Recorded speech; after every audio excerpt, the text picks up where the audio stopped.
Assalamualaikum warahmatullahi wabarakatuh. Alhamdulillahirrabbilalamin. Assalatu wassalamu ala asrafil anbiya wal mursalin wa ala alihi wa sahbihi ajmain amma ba'du. Allahumma shalli ala sayyidina Muhammad wa ala ali sayyidina Muhammad. Baiklah, sekarang saya akan melanjutkan review buku Saku Moderasi Beragama. Kemarin sudah di review di part pertama dan hari ini insya Allah akan saya review di part yang kedua, yakni setelah kita membahas kemarin terkait dengan mengapa perlu diadakan ataupun moderasi beragama itu diperlukan, sudah dibahas kemarin di pertemuan sebelumnya. Maka selanjutnya ini insya Allah akan saya bahas tentang apakah moderasi dikenal dalam sejarah umat Islam ataupun umat manusia. Ya, jawabannya moderasi sudah lama sekali dikenal sebagai prinsip hidup dalam sejarah umat manusia. Kalau kita lihat dari perspektif mitologi Yunani, prinsip moderasi sudah dikenal dan dipahatkan pada inskripsi patung Apollo di Delphi dengan tulisan Meden Agan, artinya tidak berlebihan. Kemudian, prinsip moderasi saat itu sudah dipahami sebagai nilai untuk melakukan segala sesuatu secara proporsional, tidak berlebihan. Seorang yang moderat dalam hal makanan, misal, akan menyantap segala jenis makanan, semuanya ingin dimakan. Akan tetapi, ada batasan, ada limitasi yang membatasi porsinya sehingga tidak berlebihan dan pada akhirnya menimbulkan penyakit. Jadi intinya adalah eh, dalam konteks prinsip moderasi ini adalah tidak berlebihan. Mau dalam konteks makan ataupun dalam pemahaman agama. Jika dalam Islam, kita lihat dari perspektif Islam, ada konsep yang bernama wasatiyah, pertengahan. Kemudian dalam tradisi Kristen ada namanya konsep golden mean. Selanjutnya ada dalam tradisi agama Buddha ada majjhima, patipada.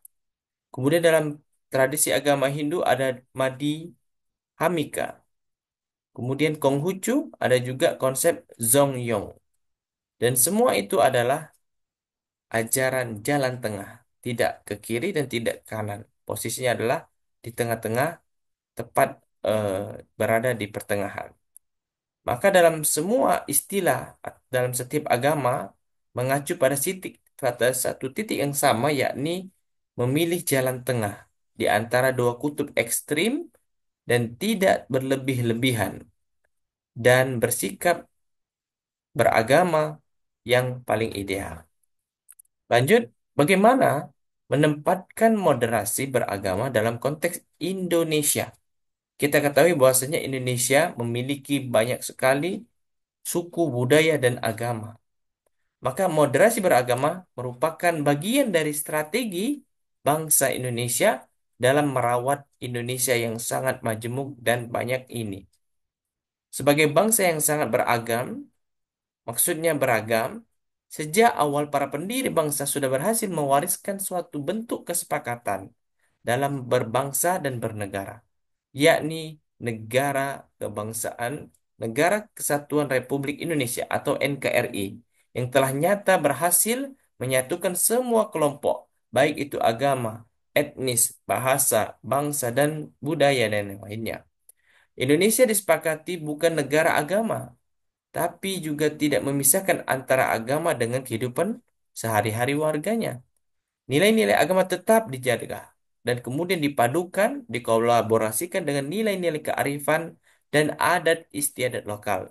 Beberapa hukum agama juga dilembagakan oleh negara, ritual agama dan budaya berjalin berkelindang dengan rukun dan damai.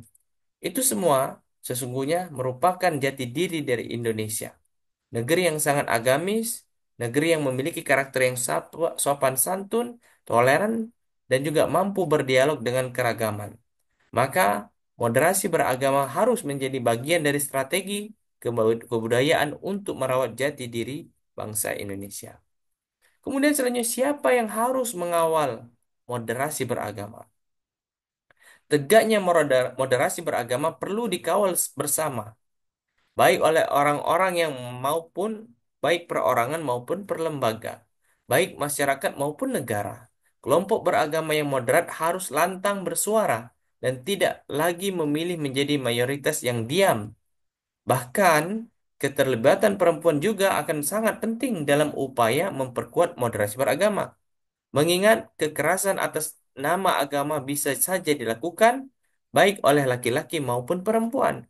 Maka setiap komponen bangsa harus yakin bahwa Indonesia memiliki modal sosial untuk memperkuat moderasi beragama.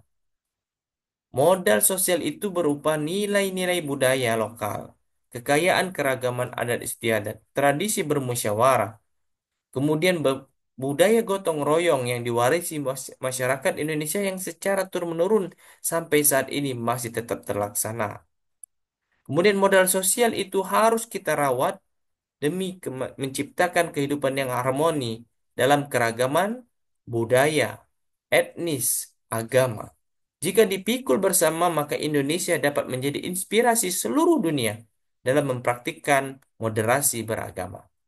Kemudian selanjutnya apa peran yang harus dijalankan oleh negara dalam rangka menciptakan masyarakat yang moderat dalam beragama? Negara perlu hadir dalam memfasilitasi terciptanya ruang publik untuk menciptakan interaksi umat beragama.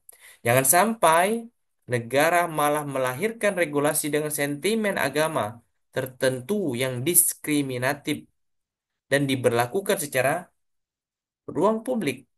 Kehadiran negara harus memfasilitasi, bukan mendiskriminasi. Mungkin itu saja sebagai tambahan terkait review buku moderasi beragama. Mudah-mudahan bermanfaat. Saya akhiri. Wallahu muwaffiq ila aqwamit thoriq. Wassalamualaikum warahmatullahi wabarakatuh.